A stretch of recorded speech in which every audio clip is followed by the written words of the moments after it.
paying off debt is really a huge accomplishment, right? It's a real challenge and it's something that you have to really dedicate yourself to. But what about staying out of debt and kind of whether you've already paid off debt and you want to move forward and break that debt cycle, or you're worried about accumulating debt and you really want to make sure that you avoid it? That's a really important process to really think about in advance because debt can be a trap that we can find ourselves falling into without even realizing it. So that's what we want to talk about today, like ways to break that debt cycle or avoid that debt cycle. Welcome to the Female Finance Collective podcast, where we encourage women to have open and honest conversations about all things money. I'm Jen, and I struggled for many years with debt and feeling financially overwhelmed, so I know how frustrating it can be. And I'm Meri-Li. As a financial planner, I've had the privilege of working with hundreds of women who've transformed their financial lives. Hey, I'm Sybil. I built my dream life traveling the world and creating financial freedom on a teacher's salary. Let's start the money conversation. Yeah, exactly. So let's start by thinking and talking about why our debt is happening in the first place. Like, why do we kind of find ourselves? I don't know about you guys, but you know it's happening, but at the same time, you like find yourself in debt, right? Is it because you're overspending, in certain categories? Is it because you needed to spend some of that emergency savings, and so therefore you need to refill that, or you put that emergency onto a credit card and went in debt? Is it because of lifestyle creep, like where you're making more money and what happens is we end up spending more money oftentimes if we're not paying attention? Is it emotional spending? Is it unexpected expenses, right? There's so many reasons we might fall or be in debt. It's more like be, right? Because we're making the choice to do there. So let's talk about like some of these reasons and like why the debt happens in the first place. I feel like personally, I've had all of these reasons as causes of debt, and certainly, for me personally, tracking and seeing where money goes is the helpful starting point. I know it can feel like a big task to do, but that's where you can really see, you can do the first checkpoint to just see if you're spending more than you earn each month on like the necessities and kind of your normal lifestyle. The second phase is starting to build in the emergency fund. So that lack of emergency savings really gets people. And emergencies happen to everyone. There will be something. And if you have a house that you own, if you have kids, if you have pets, those and a car, you're going to have emergencies that come up. Yes. So even putting something away, just getting started is going to help you because that'll step in and help you to kind of avoid taking on debt. And lifestyle creep, that happens too. The more that you earn, it's really important to look at numbers and kind of see what ends up in your pocket. Because if you get a $10,000 raise and you're spending $10,000 more a year, you have to pay tax. So that Right. entire amount does not land in your pocket. So just starting to look at numbers, just again, it is not about perfection. It's progress and just getting an awareness of what is causing the debt in the first place. Yeah, you guys both shared a bunch of reasons and I 100% agree. And sometimes we're just not making enough money for the life that we're living. I mean, you Mhm. both kind of said that in a kinder way. But if you're overspending what you make, without paying attention, then you have a little bit of ownership of that as well, right? Sometimes emergencies happen and we can't control that, but we can control how much money we're spending on the day-to-day things. And sometimes we just aren't making enough money to cover all of the money that we're putting out. So I think that when it comes to the why, taking some time to reflect about why it's happening for you, right? We've shared several examples of how it can happen for lots of different people, but maybe just sit with it for a little while and be really honest with yourself and come up with a list. And maybe your list is one thing because you know the one reason, right?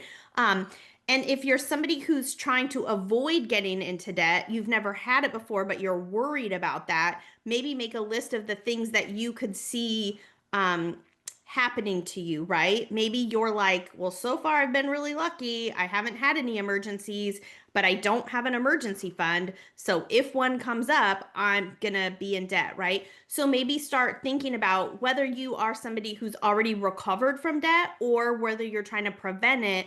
Come up with a couple of reasons that you think might be the cause so that then it's easier to take action, right? Once you know the why, it's easier to put a system into place that will protect you from the debt moving forward. Yeah, I completely agree. Like doing that kind of inner work and seeing why is so important. It's really painful too. Like all my heart goes out to you because I mean, we constantly do this, right? We're even those of us that are pretty well into tracking now and managing our finances, it's still things come up and you still kind of have to go back and look at those numbers and sometimes it's painful once again, but the beautiful part about data is that it's a baseline. Like if you reframe it as even though it's painful and yes, you might be in debt or yes, you just recovered and now you're trying to prevent going again, it's a baseline and it allows you to see growth and your effort to get out of debt or to stay out of that debt, right? So building a system, starting with really looking at our numbers. We talk about this so much, but it is the foundational piece of personal finance. I don't think anybody would tell you different. You need to know your numbers, right? I've seen some amazing progress with a couple clients that I've been working with recently. And at the beginning, they were really hesitant and seeing that debt. But once they saw where they were overspending and made goals to not do that, they're now feeling, just a short month or two later, a real sense of accomplishment of my efforts paid off. I'm spending way less in entertainment, for example, and now therefore I can actually put that extra $100 into a travel fund, right? Or refilling my emergency fund, for example. I've been on a journey right now with lots of big expenses and my extra money is going to refill my emergency fund, right? And so I was in a place where I had my nice good emergency fund and now I've been having to use it and that's okay and it's tough and I'm like, I've got some debt there now, but that's okay because I'm looking forward and I'm gonna track myself and then I know in 2 or 3 months when I'm starting to make some progress I'm going to feel that motivation again. And so setting up a simple system like this is such a huge piece of the puzzle. It really, really is. Our brains love systems. Yeah, and sometimes seeing the total, like for me, I'll have no problem spending 20 or $25 on something, right? Grabbing a lunch or something like that. But when you're doing that often in a month, and then you're seeing the big total, that can be it can be like a light bulb moment when you Uh-huh. see like, oh, okay, geez, that's $400 that could go towards something else. Like, I don't value those lunches quite as That much. much. More convenience. Exactly. And seeing those numbers, you'll probably also start to see some patterns that emerge. And the trickiest part of budgeting is it always seems like we're supposed to approach each month like they are the same. And in reality, there is so much seasonality. People with kids know this. There's different expenses that come at different times of the year. And often kids' expenses are the ones that are going to have a higher increase from year to year. So just even understanding that, what you're paying this year for sports, that's going to go up next year and just starting to think ahead to what is going to happen in the next few months. The other thing with patterns is it can highlight the behavioral side of finance for you. And even for myself, I notice it's almost like I have two financial personalities. One side, super prudent. I'll mindfully shop things on sale that I need, and then the other side of me is like, okay, yeah, I'll spend $200 on skincare that I already own. And it makes no sense, but seeing the patterns, sometimes you can connect that back to how you're feeling in the other parts of your life. Like, are you overwhelmed? Are you bored? Like, what are the reasons for some of that extra spending? Because we all do it to some extent, right? Like, it's really hard to put every single dollar to the most efficient use.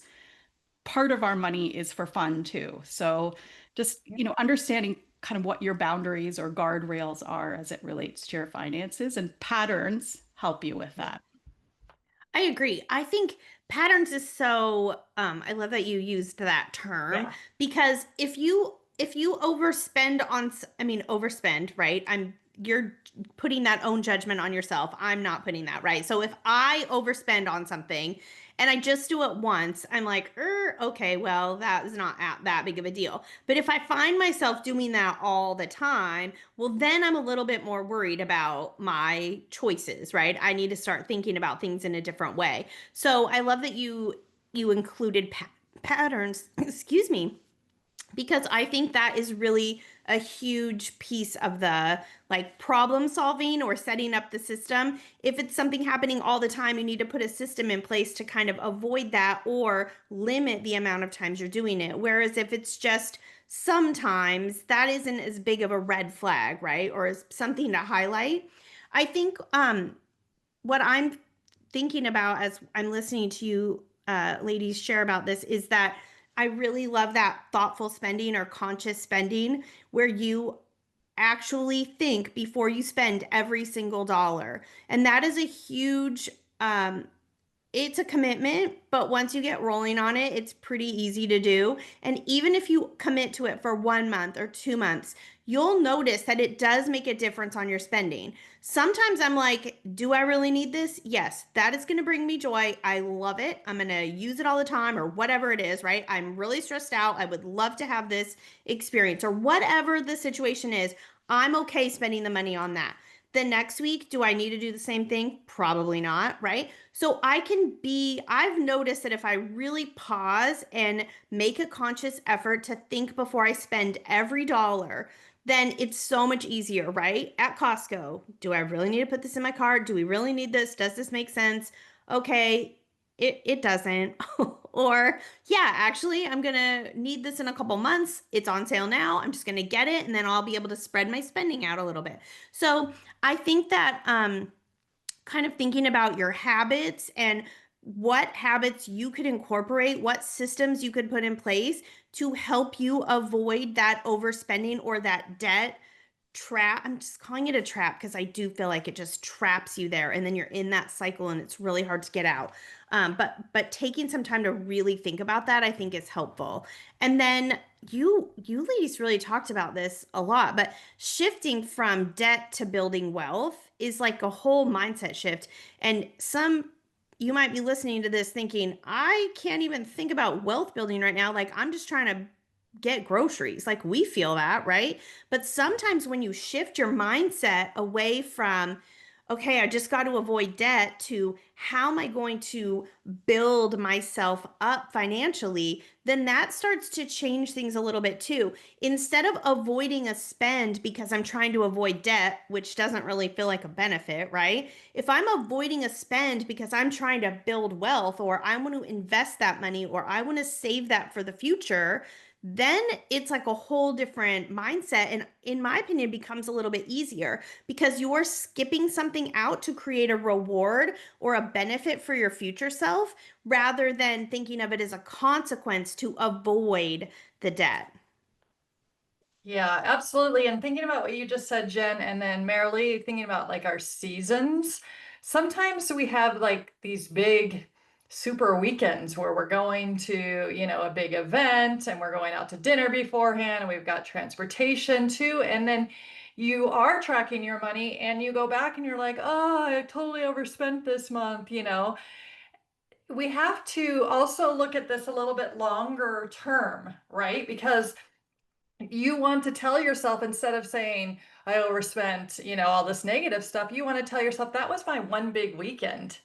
I can't do that kind of a weekend for another 6 months, another year, whatever it is. I think about travel this way too. Like once you do that big trip, it costs you a lot for that month, right? And then your tracking feels all off and you kind of get discouraged that you haven't, met your goals. And so I would say, like, let's look at this bigger, and we want to not get rid of all the fun. And so if I am going to have a big weekend or a big trip or things like that, that even is more motivating to me, Jen, to like then think about, okay, that was my one time in this time frame.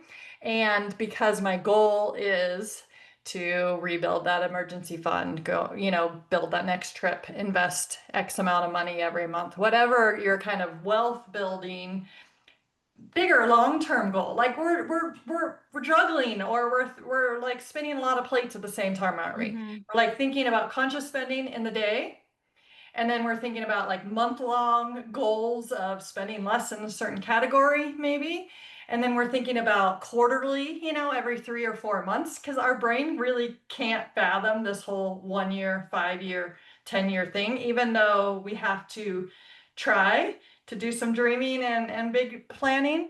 But kind of thinking and reframing that debt and why you're trying to stay out of it, in the short term, midterm, long term, can also be super helpful when you're shifting that focus to keep you motivated. This is all about motivation because we spend money every single day, right? And so how do we stay motivated to consciously spend to meet our Yeah. goals, those kinds of things.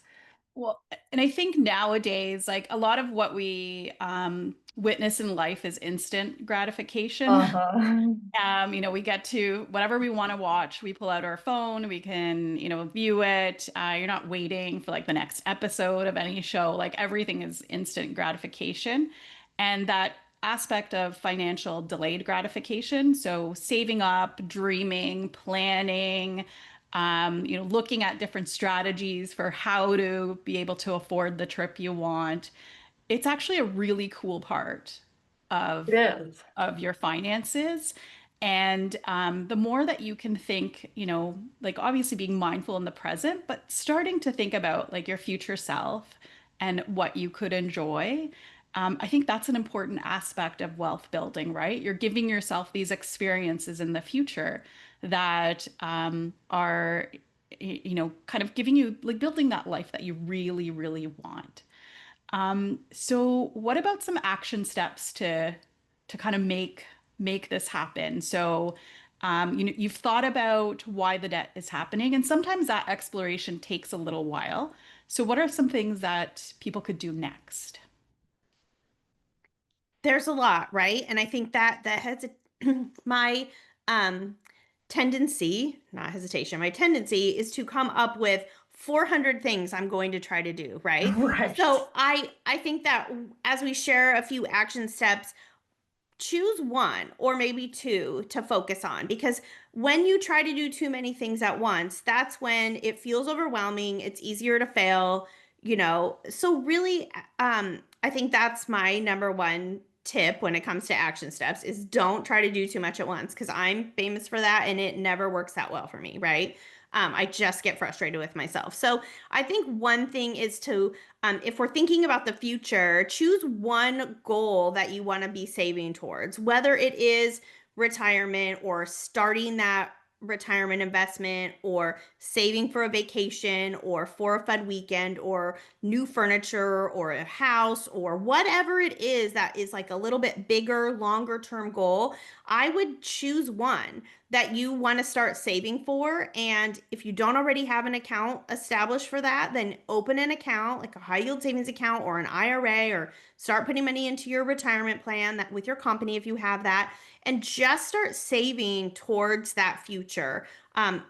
Don't be the people. The percentage of people in the US in particular, I don't know what it is in Canada, Meri-Li, but the percentage of people who have $0 saved for their future self is crazy high. And those people are going to end up working forever because they don't have any money to fund a time in their life post work. So that is really stressful and really overwhelming. And I don't want anyone else to have to deal with that. So if you haven't started that yet or you haven't made it a priority, that would be a great action step to thinking away from debt and moving towards that kind of future wealth. Yeah, I would say my one tip or thing to do is to start looking at your numbers and share them with somebody. It's the scariest thing ever, but it's the most powerful thing ever. Once you make it public with somebody and you make I'm spending or overspending or whatever on this category, one piece. You don't have to share your exact numbers, but sharing and talking about money with someone, whether it's us in our community, it's your best friend, it's your partner, it's a financial coach or a financial advisor. It's huge to start looking at them and don't just keep it to yourself because it's too easy, you guys. It's too easy if you keep it to yourself to just be like, oops, well, today I spent too much. I'll start again tomorrow, right? And our brain gets used to doing that. So if you make it public, I like to say making it public, right? By writing it down, by sharing with somebody, asking somebody to be your money buddy. It is a game changer because it gives you purpose. You're holding yourself accountable with somebody else. I'm going to do this. And when you do it, celebrate it. And if you don't do it, learn from your mistakes, reframe it, and keep going. My biggest thing is honestly just find your people to talk about money with. It's huge. It's huge. Okay, I have one tip as well that I'll share. And if you want to pay off debt or if you want to avoid debt, the reality is that you have to make decisions and it's not always easy. So, especially if you have debt, it's going to mean some sacrifices at times. So, what I find really helpful is to think about, what are the things that are meaningful for you to spend money on. So, identify, what really makes you thrive in life. And then what are things that you can let go of in your spending or reduce? So the things that don't matter to you as much, and do an honest reflection on those. Um, and then also think about priorities, like what is the priority for your finances? So especially if you have lots of different debts, it can be hard to figure out how to attack them. So start thinking about priorities, like what is the debt that you want to get rid of first? And just start thinking about finding that extra money from those areas of spending that aren't as meaningful for you. Yeah. So good. You guys, there's so much. We could talk for hours and hours about debt and avoiding it and how to pay it off and, how to take action for your future. Like that is what this podcast is all about, right? We talk about elements of this every single episode. And so we just really want for you to take an action, right? Take one action, take two that really resonate with you and start moving forward because that momentum is huge. The momentum piece, once you get rolling on something, once you see the numbers going up or going down, whatever the goal is, it is easy and it motivates you to keep going forward. So make a choice. Choose one or two actions that you're going to take to either start paying off your debt or preventing that from growing or developing or whatever it is that you are working on. And we would love to help you. We're working on a debt payoff group in our community. So if you have questions about that, you'll find the details in the notes of this episode. And we would love to have you there. And if you have any questions, of course, always reach out. We are happy to help.